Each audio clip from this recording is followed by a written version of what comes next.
Ça commence quel jour, la lutte? Ça démarre comment? Elle vient d'où l'étincelle qui mène à la révolte? Dans quelle gorge il se forme le premier cri de la révolte? Dans celle d'Amankwatia, le général en chef des Ashanti en guerre contre les Britanniques en 1874?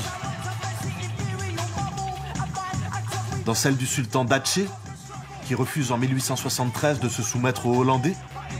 Ou dans celle de la chef mystique Lalla Fatma Nsoumer, qui mène au combat contre la France en 1854 les tribus unies de Kabylie? Toutes ces luttes ont existé.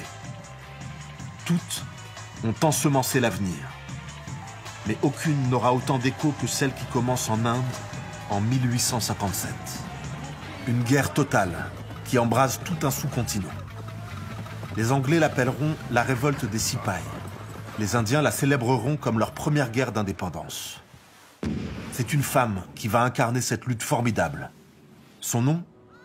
Manikarnika Tambe, la reine de Jhansi.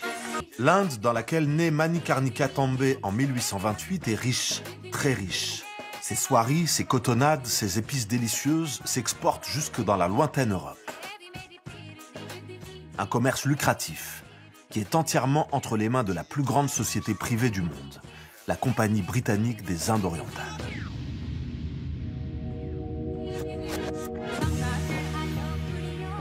Une société privée qui, en jouant les souverains indiens les uns contre les autres, a réussi à acquérir d'immenses territoires et à se bâtir une puissante armée. Seul problème pour la compagnie, sur ces 250 000 soldats, 200 000 sont indiens. On les appelle les Sipais, et leur loyauté est loin d'être garantie.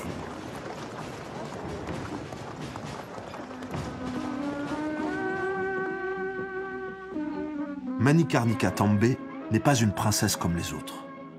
Enfant, elle a appris non seulement à lire, à écrire, à réciter des poèmes, mais aussi à se battre et à monter à cheval, comme si son père savait d'avance ce que le destin attendait d'elle. Elle a 25 ans quand meurt son mari, le Maharaja de Jhansi. Elle lui succède sur le trône, mais son règne sera éphémère.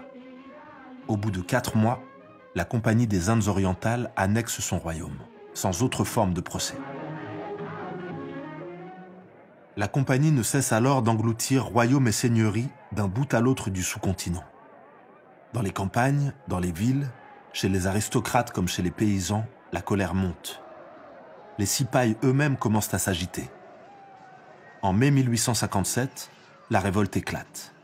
Régiment après régiment, les Sipais se soulèvent.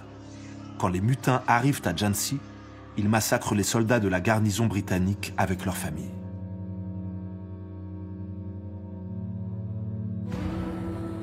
L'heure de Manikarnika a sonné. Elle remonte sur le trône, crée un bataillon de femmes combattantes, organise la résistance.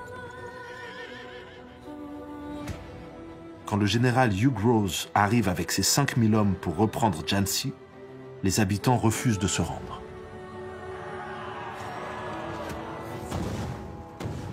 Le 2 avril 1858, les canons du général percent les murailles de la forteresse. Les soldats britanniques ne font pas de quartier. 3000 hommes, femmes et enfants sont massacrés indistinctement. Le palais est pillé, mais Manikarnika réussit à s'enfuir.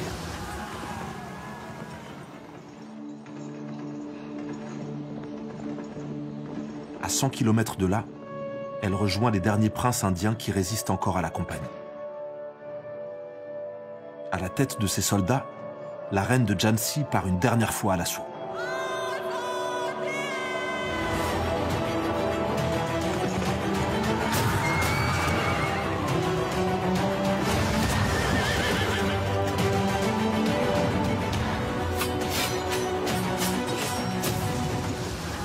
Submergée par le nombre, elle meurt, les armes à la main, sans se douter qu'elle deviendra l'héroïne numéro 1 de l'Inde moderne.